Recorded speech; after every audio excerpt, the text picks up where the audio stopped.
താങ്കൾ സ്ഥാനാർത്ഥി പ്രഖ്യാപിച്ചതിന് പിന്നാലെ രാഹുൽ മാങ്കൂട്ടത്തിലാണ് ആ വിഷയം ഉയർത്തിയ ഒരു ഫേസ്ബുക്ക് പോസ്റ്റൊക്കെ ഇട്ടിരുന്നത്. അതൊക്കെ പറയാൻ വളരെ അർഹനായിട്ടുള്ള ഒരാളാണല്ലോ അദ്ദേഹം. ഏറ്റവും യോഗ്യതയുള്ള മനുഷ്യനാണല്ലോ അയാൾ. അപ്പോൾ അയാളത് പറയട്ടെ, അത് തന്നെയാണ് നമുക്ക് അനുകൂലമാവുമെന്ന് പറഞ്ഞത്.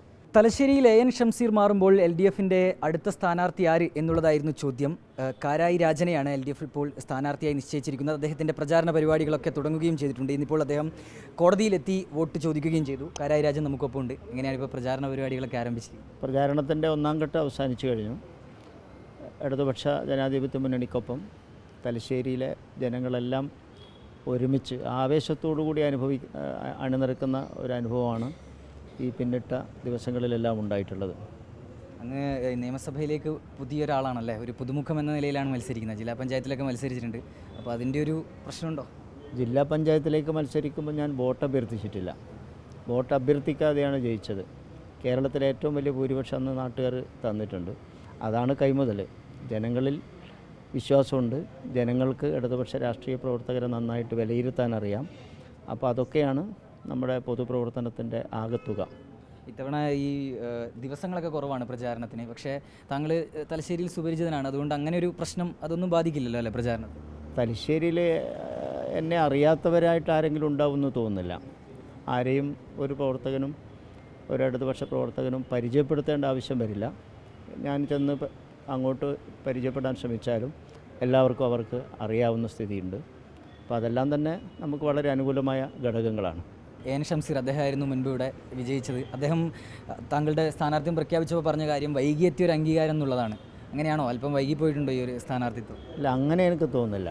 നമ്മളിതെല്ലാം ഈ ഓരോ കാലത്തിൻ്റെ സാഹചര്യങ്ങൾക്കനുസരിച്ച് ഓരോ ചുമതലകൾ ഏറ്റെടുക്കുക എന്നല്ലാതെ വൈകുന്നതോ വൈകാതിരിക്കുന്നതോ ആയ പ്രശ്നമൊന്നും ഈ കാര്യത്തിലില്ല. ഇപ്പോൾ LDF തീരുമാനിച്ചു ഞാനിങ്ങനെ മത്സരരംഗത്തിറങ്ങി. കുറച്ചു കാലം ഒരു വ്യാജ കേസുണ്ടാക്കി ഞങ്ങളെ ബുദ്ധിമുട്ടിച്ചു. അപ്പോൾ അതിൻ്റെ ഭാഗമായി നാട്ടിലുണ്ടായിരുന്നില്ല എന്ന പ്രശ്നമുണ്ട്. അത് പറയുമ്പോൾ ഒരു കൊലപാതകം നടത്തിയവർ തന്നെ കുറ്റം പരസ്യമായി വിളിച്ചു പറഞ്ഞിട്ടും ചില ആളുകളിപ്പോൾ ഞങ്ങളെയാണ് കൊലപാതകികളെന്ന് ചിത്രീകരിച്ച് ജനമധ്യത്തിൽ താറടിക്കാൻ ശ്രമിക്കുന്നത്.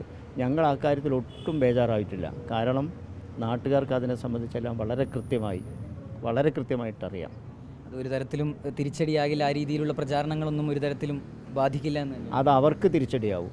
ഈ തെരഞ്ഞെടുപ്പ് കഴിഞ്ഞാൽ നിങ്ങൾ നോക്കിക്കോ, അവരിതിൻ്റെ ഫലമായിട്ട് എത്രത്തോളം തിരിച്ചടി നേരിടുമെന്ന് ഈ തെരഞ്ഞെടുപ്പ് കഴിഞ്ഞാൽ നമുക്ക് ഈ പൊതുജനത്തിന് മനസ്സിലാവും. താങ്കൾ സ്ഥാനാർത്ഥി പ്രഖ്യാപിച്ചതിന് പിന്നാലെ രാഹുൽ മാങ്കൂട്ടത്തിലാണ് ആ വിഷയം ഉയർത്തിയ ഒരു ഫേസ്ബുക്ക് പോസ്റ്റൊക്കെ ഇട്ടിരുന്നത്. അതൊക്കെ പറയാൻ വളരെ അർഹനായിട്ടുള്ള ഒരാളാണല്ലോ അദ്ദേഹം. ഏറ്റവും യോഗ്യതയുള്ള മനുഷ്യനാണല്ലോ അയാൾ. അപ്പോൾ അയാളത് പറയട്ടെ, അത് തന്നെയാണ് നമുക്ക് അനുകൂലമാവുമെന്ന് പറഞ്ഞത്. കാരായി രാജൻ എന്നൊക്കെ പറഞ്ഞു കഴിഞ്ഞാൽ തലശ്ശേരിയിലുള്ള പ്രവർത്തകരെ സംബന്ധിച്ച് വലിയ ആവേശമാണ്. അപ്പോൾ ആ ആവേശം ഈ പ്രചാരണത്തിലൊക്കെ ഉണ്ടോ? എങ്ങനെയാണ് അത്? ആവേശം എന്ന് പറഞ്ഞാൽ നിങ്ങൾക്ക് കാണാൻ സാധിക്കും. ഈ ഗ്രൗണ്ട് റിയാലിറ്റി എന്താണെന്ന് നാട്ടുകാർക്ക് കാണാൻ പറ്റുന്നുണ്ട്. പൊതുജനങ്ങൾക്കാകെ മനസ്സിലാവുന്നുണ്ട്.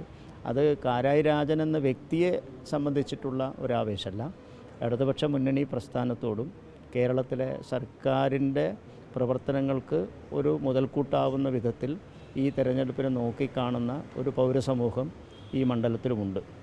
ഇനിയിപ്പോൾ എങ്ങനെയാണ് പ്രചാരണ പരിപാടിയൊക്കെ നിശ്ചയിച്ചിരിക്കുന്നത്? ഇനിയിപ്പോൾ പൊതുപര്യടനങ്ങളിലേക്ക് പോകും. ഇപ്പോൾ ആളുകളെയും സ്ഥാപനങ്ങളെയും ഒക്കെ കാണുന്ന പ്രവർത്തനങ്ങളാണ് ഇപ്പോൾ നടന്നുകൊണ്ടിരിക്കുന്നത്.